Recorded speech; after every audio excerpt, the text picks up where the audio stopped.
Welcome to the Deep Dive. We're diving into the world of middle childhood today. Oh, those years between 6 and You 11. got it, those are the ones. And you've sent over some incredible research on biosocial development. Yeah, it's fascinating stuff. So we're going to unpack all of it, from brain growth to... Even the challenges of learning disorders. Exactly. Get ready for some serious aha moments. You know what's really interesting about this age? It's that. We often think of it as just about physical growth, Right. Just learning the basics. but it's so much more than that. We're gonna delve into how biology, environment, and even cultural norms, It's all connected. they all shape these kids into the adults they'll become. That's a great point. Okay, so first up, we have this concept of the healthy years. Okay. One of the studies mentioned how middle childhood has the lowest death rate compared to other age groups. Really? I know, it's surprising, right? Yeah. It seems like advancements in medicine and a decrease in childhood diseases are playing a big role. I see. So it's not just about dodging the sniffles. I guess not. This period of good health, it's crucial for development. Imagine building a house. Yeah. A strong foundation is essential, rare. Well, the same goes for kids. Ah, I see the analogy. These healthy years set the stage for everything that comes next, even if healthcare improves later in life. So those early years really matter. They have a lasting impact on overall well-being. So it's not just about making it through those years unscathed. Right. It's about building a solid base for the future. Yeah. And speaking of building, another study emphasized establishing healthy habits right now. Oh, before the teenage years hit. Exactly, like nutrition, exercise, Yeah. all the basics. I remember reading about a summer camp for kids with chronic illnesses, Okay. and they found that even in that setting, kids were influenced by their peers when it came to taking care of themselves. Absolutely. Think about it. If you see everyone around you brushing their teeth or being active, you're more likely to do it too, right? Yeah, that makes sense. That's social learning in action, and it's especially powerful during middle childhood. It's almost like good habits can be contagious. That makes me think back to my own childhood. Remember those endless hours on the playground? Oh, yeah. All that running, climbing, swinging. Kids that age are like little dynamos. And all that movement isn't just about burning off energy. There's got to be more to it than that. It's actually linked to how their brains develop. There's this fascinating concept called embodied cognition. Okay, I'm intrigued. What is that? It basically means that thinking and body movement are intertwined. So it's not just about gym class. Yeah. It's about how our bodies and minds work together. Exactly. The research actually found that music lessons, which involve a lot of fine motor skills, can improve auditory processing. Interesting. And get this, even something as simple as handwriting can boost reading comprehension. Wow. So all those piano lessons I took weren't just about learning to play chopsticks. They were actually helping me develop my brain. It's like our bodies are secret tools for learning.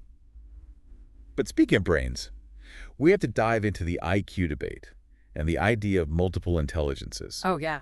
I mean, those standardized tests can feel like a make-or-break moment for kids. It's definitely a controversial topic. You see, IQ tests were initially designed to identify children who were struggling in school. Like to figure out why they weren't succeeding. Exactly. But the idea that a single test can measure something as complex as intelligence, Right. that's been debated for decades. So is there really one true measure of intelligence? I mean, we all have different strengths and weaknesses, right? That's the million-dollar question. Researchers like Sternberg and Gardner have put forward theories of multiple intelligences. They argue that intelligence is multifaceted. Okay, so what do they mean by that? Well, maybe you excel at spatial reasoning, or you're a whiz at communication. I see. The point is, a traditional IQ test might not capture the full picture of your abilities. So maybe I'm not a math genius, but I can rock a presentation or write a killer story. Exactly. It's about recognizing those diverse talents, which is so important for kids to understand. But now let's shift gears a bit and talk about something called developmental psychopathology. Okay. That sounds a bit intimidating, A little bit. but the core principle is that abnormality is normal. We all have our quirks, right? Exactly. The key takeaway here is that every child develops differently. What might be considered a disorder isn't always clear-cut. The research highlights these concepts of multifinality and equifinality. Multifinality and equifinality. Yeah, they might sound complicated, A little bit. but they're really about different paths of development. Okay, break those down for me. Sure. Multifinality means that the same starting point can lead to different outcomes. Okay. Imagine two children who both experience a divorce. Okay. One might develop anxiety while the other becomes more resilient. Same, beginning, different results. Okay, I see. So it's like a fork in the road, same starting point, different destinations. Right, and equifinality flips that around. You could have different starting points that converge on a similar outcome. Give me an example. For example, both bullying and family instability can lead to similar behavioral problems in kids. Ah, got it. Different rivers flowing into the same ocean. Yeah. So it's not always a simple cause and effect situation when it comes to development.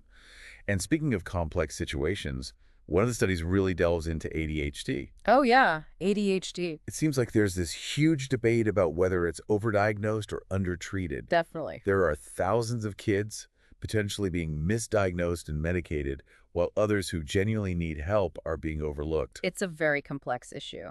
And to make it even more complicated, culture plays a big role in how ADHD is perceived and treated. Oh, how so? For instance, medication tends to be the go-to solution in the US, while in China, the focus is more on behavioral correction. It's fascinating how different cultures approach these challenges. But what are the risks of misdiagnosing ADHD?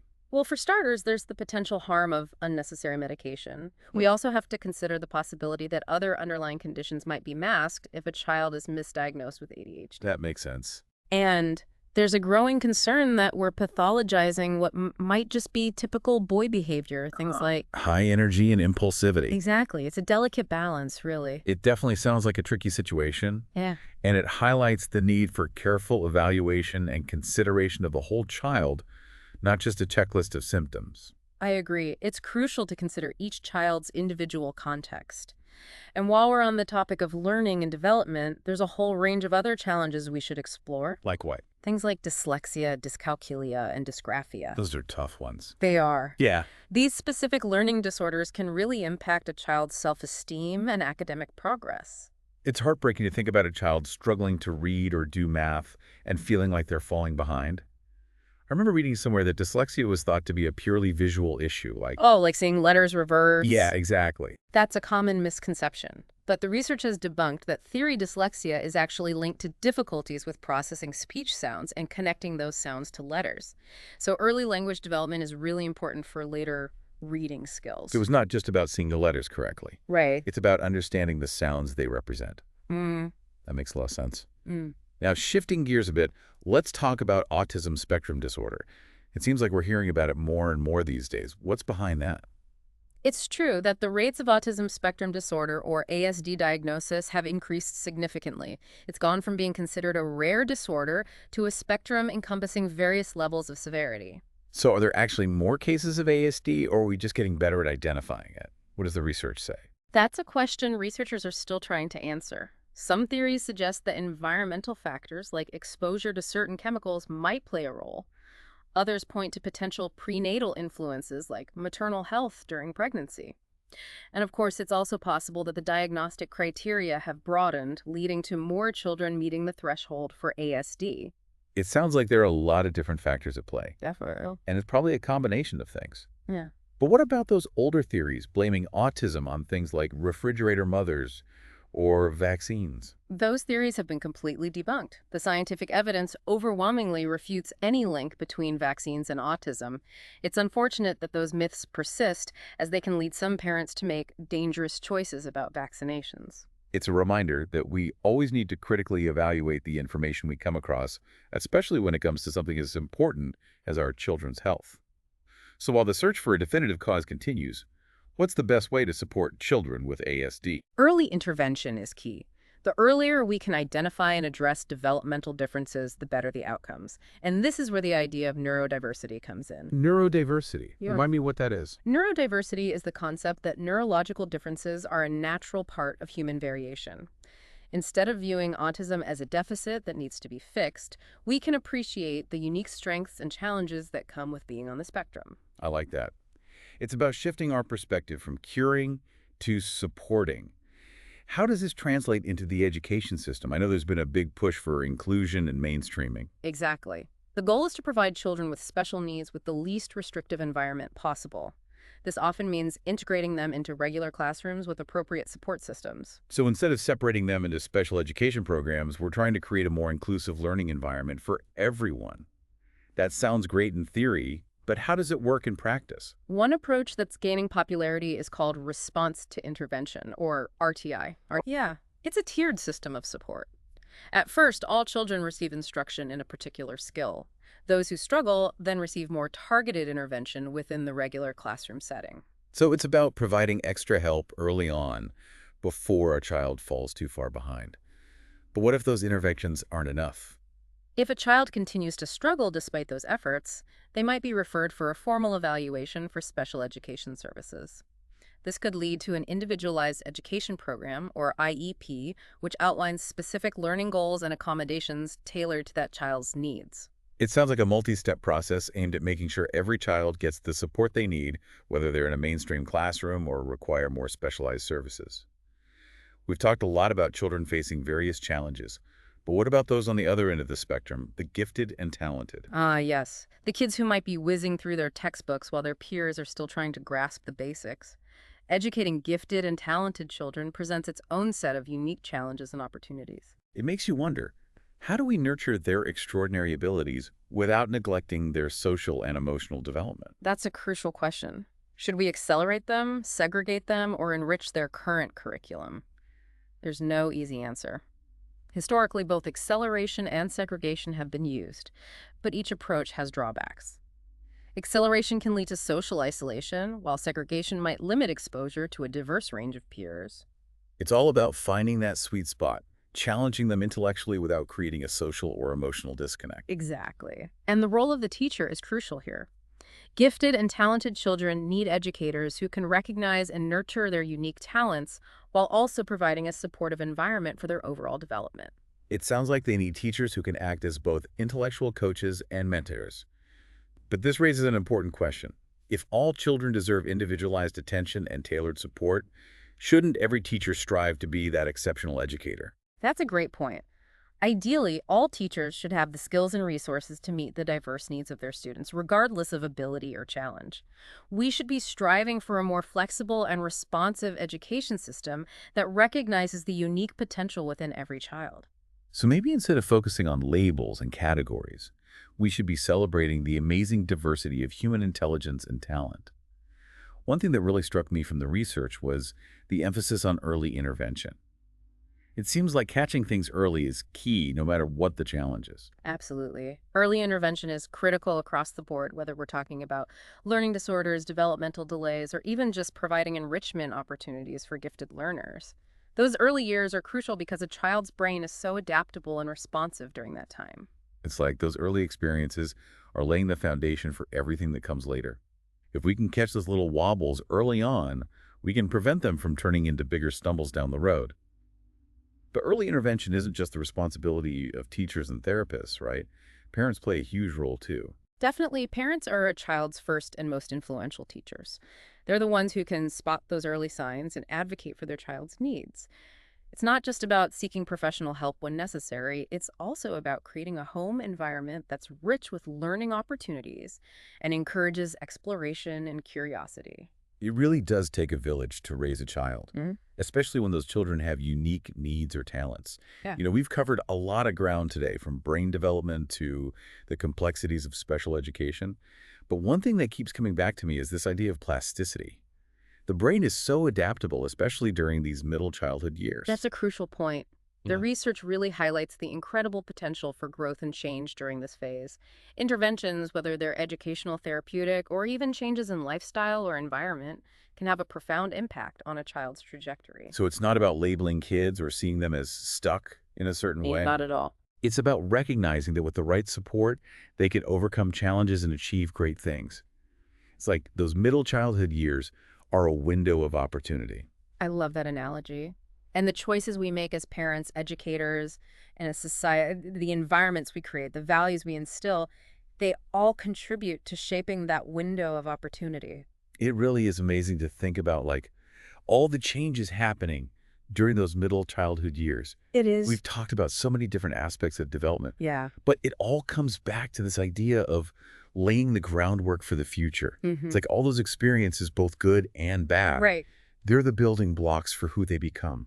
And what's so fascinating is we can actually see those building blocks when we look at the brain. One of the studies you sent over talked about how brain development during middle childhood is all about fine-tuning connections and increasing efficiency. It's like the brain is becoming a well-oiled machine, Wow. ready to tackle more complex tasks. So it's not just about adding new information. Right. It's about making the connections between those pieces of information stronger and faster, Exactly. like a superhighway for Yeah. thoughts and ideas. But what's driving this fine-tuning process? Is it purely biological, or does the environment play a role? It's actually both. There's this incredible interplay between genes and experience. Okay. On the one hand, we have genetically programmed developmental processes happening in the brain. Yeah. But on the other hand, those processes are shaped and influenced by the child's environment and experiences. So it's like nature provides the blueprint and nurture fills in the details. Mhm. I remember reading about a study that looked at the impact of early musical training on brain development.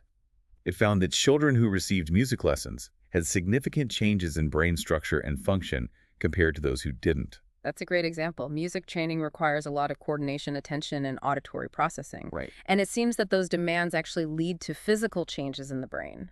This highlights the concept of plasticity, the brain's ability to change and adapt based on experience. So it's like our experiences can actually rewire our brains, Yeah. making us more skilled in certain areas. That's Yeah. pretty mind-blowing. But what about things like stress or trauma? Can those negative experiences also shape brain development? Unfortunately, yes. Exposure to toxic stress like abuse or neglect. Oh, that's tough. It can have a detrimental impact on brain development, especially in those early years. It can disrupt the formation of healthy neural connections and even lead to changes in brain structure. That's pretty concerning. It really underscores the importance of providing children with a safe, nurturing, and supportive environment. Absolutely. We need to protect those developing brains. But even if a child has experienced some early adversity, is there hope for them to catch up? Absolutely. The brain is incredibly resilient, and even in the face of challenges, it has the capacity to adapt and recover. Okay. Early intervention, like therapy or educational support, can make a huge difference in helping children overcome those early setbacks. So there's still a chance for them to thrive. Yes, Yeah. it's like providing the brain with the tools it needs to repair and rebuild those neural pathways. So it's never too late to make a positive impact. That's encouraging. You know, we've talked about so much today, from the biological underpinnings of brain development to the social and emotional challenges that children face. It's clear that middle childhood is a pivotal time, a time of incredible growth and transformation. And it's a time that often gets overlooked. We tend to focus on those early years when so much development is happening, and then on adolescence with all its drama and upheaval. Right. But middle childhood is where so much of the groundwork is laid for the future. It's where children develop their sense of self, their values, their social skills, and their love of learning. It's like the bridge between those early foundations and the complex world of adulthood. And what we've learned today is that it's a bridge built on a foundation of biology, shaped by experience and supported by the care and guidance of those around them. Beautifully said. And it's a reminder that we all have a role to play in supporting children during these crucial years. That's Whether we're parents, educators, policymakers, or simply members of the community, we can create environments that nurture their curiosity, foster their resilience, and celebrate their unique talents.